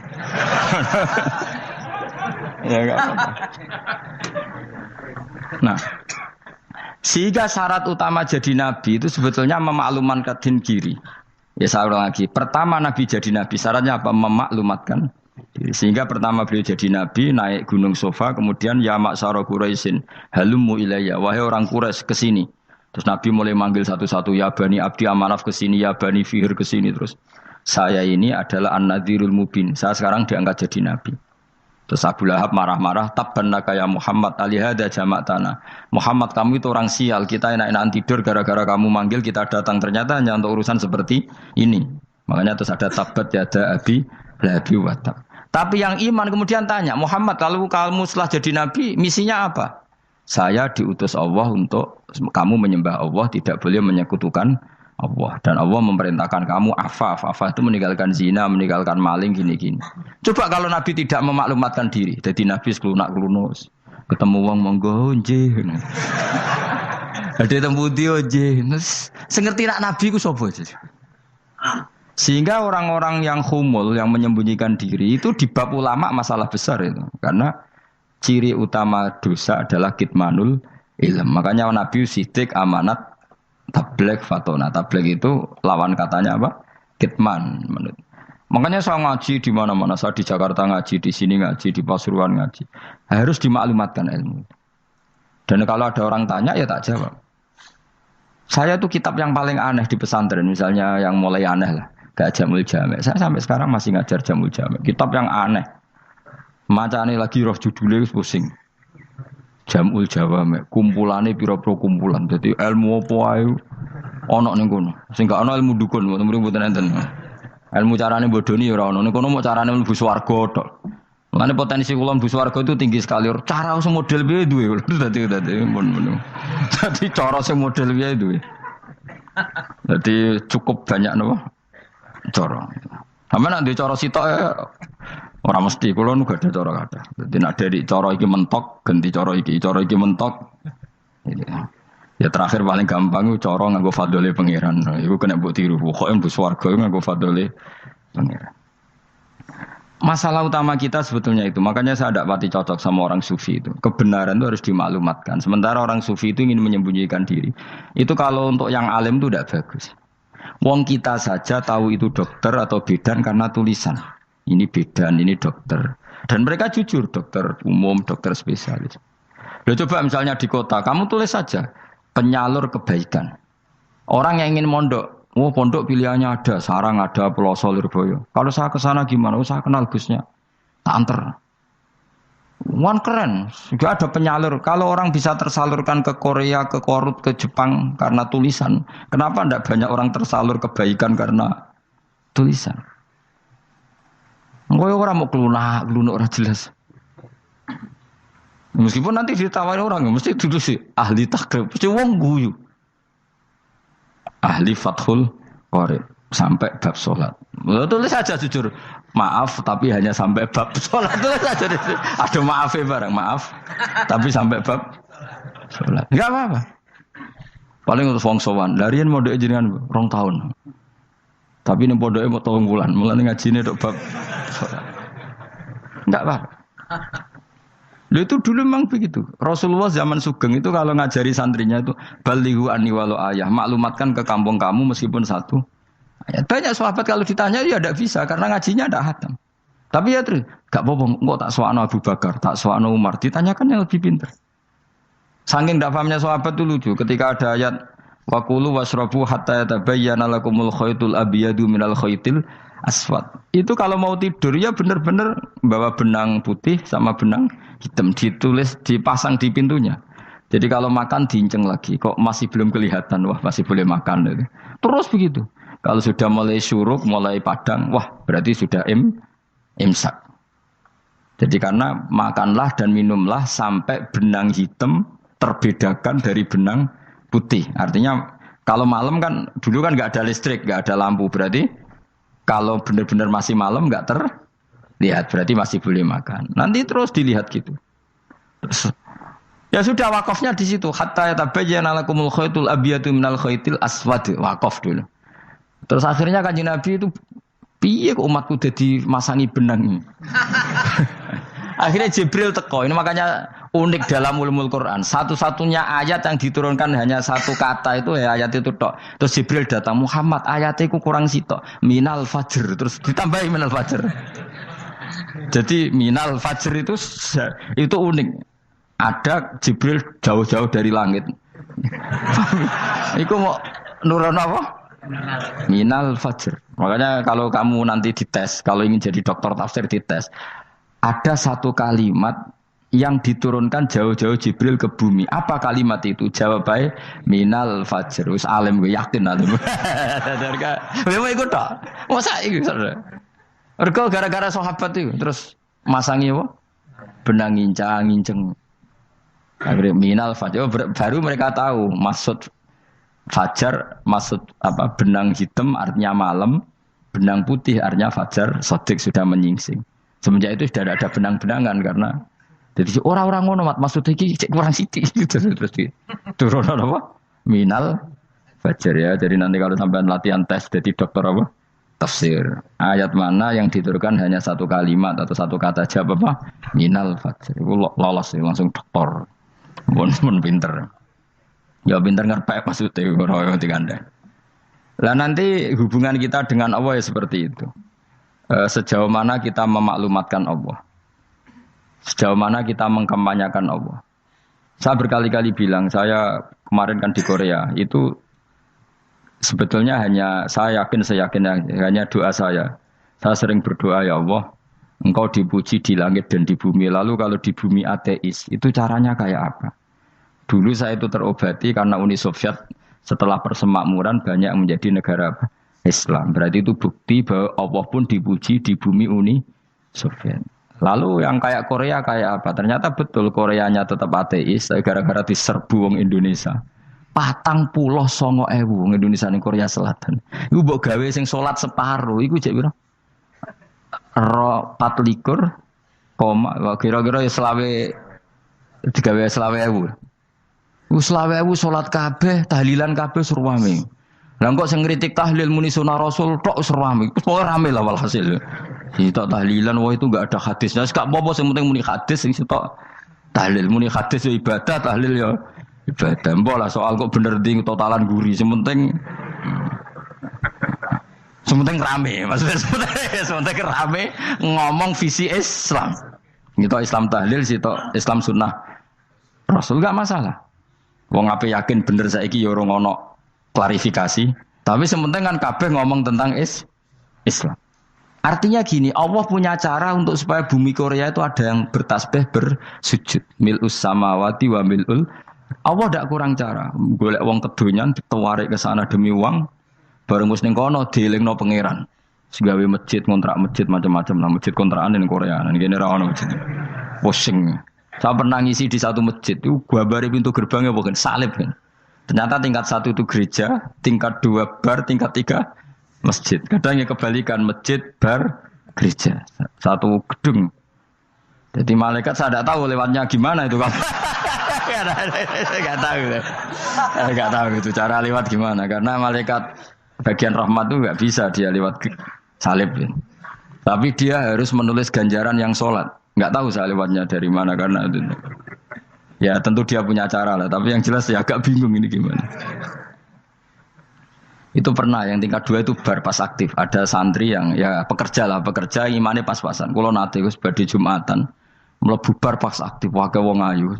Meh wera Jumatan. Mergo mau tingkat 2 bar, tingkat 3 masjid. Itu ono khutbah yang barnya tetap main. Ada bar yang masjidnya tetap khutbah. Itu masuk bar. Sudah Jumatan apa ning kene wae.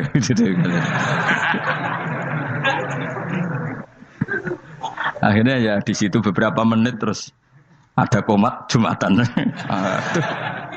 Dosa ta ragus ini. Ya aku muni. Ya segelem Jumatan kok apik. Wong sedhi dilakoni kok takok dosa ta ragus. Oh raimu kadung lakoni kok takok. Artinya gini, Allah punya cara untuk menyebarkan Islam di Korea. Sama seperti Allah punya cara untuk menyebarkan Islam apa di Indonesia. Dulu orang Gujarat, Punjab, ya sejarah ini menurut saya ya tetap sebagiannya benar. Meskipun tidak seluruhnya benarnya sejarah Islam masuk Indonesia rata-rata orang kan menulis pedagang Gujarat, India ke Indonesia dagang karena mereka mukmin akhirnya juga menyebarkan apa? Islam. Tapi itu jelas nyata. Meskipun tidak semuanya seperti itu karena ada yang dibawa Yusuf Baros itu yang muridnya Sayyidina Ali itu. Terus juga ada yang dibawa beberapa habaib dari Yaman langsung ke Indonesia kayak yang di daerah Tuban itu kan langsung Habib-habib dari Samarkand langsung ke mana? Tuban. Makanya saya bilang sejarah itu semuanya benar karena memang variasi masuknya Islam di Indonesia itu banyak. Jadi itu enggak masalah. Sampean niru sing kedonyan mawon sing luwih gampang napa? Lho nggih to, kayak Jakarta itu kan kota kayak gitu, baru kayak wong kedonyan orang ke Jakarta semua. Gara-gara tahu mondok pedutan tadi ahli Fathul Qorib tadi yang sampai bab salat, terus bikin masjid. Iku coba takoki faraid terang ora iso kan. Pemene takoki muamalah terang ora iso, tapi nak trimo carane salat sing batal apa ngentut roh. Aduh. Ilmune roh nak nganti bab iku jek roh. Sing batal salat apa jek roh ngentut nyekel wong wedok jek roh. Tapi mbok aja takoki sing detail apa? Cara mengenari kiblat dengan hisab yauma rasdil kiblat wis ora ngara iso. Atok nganggo komputer itu lho. Nganggo jam, nganggo kompas. Padahal ana ilmune yauma rasdil apa? Kiblat. Di bulan tertentu, hari tertentu itu nanti matahari tepat di atas Ka'bah. Ora ngara iso nek ngono niku ora ngara iso. Ya saya ulang lagi ya. Jadi kesalahan kita adalah kebenaran itu kita sembunyikan. Padahal awal dikenalnya Islam itu lewat i'lam. Fasda bima tu'maru. Kebenaran harus dimaklumat. Tapi problemnya Islam Indonesia tuh kadang humul tuh bangga. Enggak dikenal orang itu bangga gini. Oke lah, kalau yang enggak. Saya sendiri ya suka humul. Sampai sekarang saya suka humul. Saya sampai sekarang enggak suka tamu. Bukan karena benci tamu, ribet. Maksud saya kalau sowan kiai ya ngaji saja, ora usah sowan. Oh ribet. Ya lucu kan, seneng Gus Bak jare wong alim. Terus senenge mau sowan tok ngaji ra gelem iku piye karepe? Wong kok aneh. Iku berarti kok karo kowe seneng dokter, di konsultasi obat ra gelem tapi ngajak jagongan. Dok, jenengan tiyang pundi? Jenengan manggen dalam mriki mulai tahun pinten? Lah ya kowe takok dokter kemalan. Mesti nek kowe takok laram apa, obate apa kok malah kenalan. Pindah Jogja tahun pinten, Dok? Dan jenengan kawin mriki tahun pinten? Lah wong jari Gus Bae wong alim kok sowan ngono. Jenengan kelahiran tahun pinten, Gus? Zaman dinosaurus. Wong alim kok takoki lahir iku piye karepe? Sesuk tak gak takok pisan matiku kapan, Om. Coba betapa naifnya kita kalau kita suka dokter, terus kemudian kamu takok, Dok, kelahiran tahun pinten jenengan? Aneh gak? Nak kowe seneng dokter mergo mau konsultasi berobat ya ngomong saja apa yang kamu butuhkan. Nak kowe seneng wong alim ya ngaji titik. Nah kowe misalnya seneng artis, ndelok konser artisnya takok, kelahiran tahun piro? Gak penting artis ayu mbok delok seneng, wis sudah gitu aja. Ora wong alim yang ngono, ngaji seneng. Ini kadang wong Jawa lucu, seneng wong alim sowan terus takok-takok. Waneh, iku dudu obatno ngono, yakin ngono. Maksudnya bu sing profesional, maksudnya sing rontok bener sithik lah dadi wong. Aja bener nemen-nemen gak mungkin wis pokoke bener sithik-sithik. Makanya kemarin ngaji apa Nasaihul Ibad kan gitu. Mujalah satu ulama artinya apa? Fi majlisil ilm ketika ngaji. Ora kok mujalah satu ulama utawa sowan matekno wong ngene tuh. Kulo termasuk kiai yang kampanye ini. Soalnya termasuk kiai terkenal tapi sing tamu kulo rapati kada. Gue jaga masyaallah tenan wis. Muga-muga rodok tobat sithik-sithik maksudnya. Maksudnya ya sudah lah. Ya tadi hubungan wong alim ya sudah ngaji. Kalau hubungan sama dokter ya tanya konsultasi apa? Medis. Ya kan lebih enak. Nah, hubungan mbek dukun wis takok wis. Mbah niki menyangking pundi?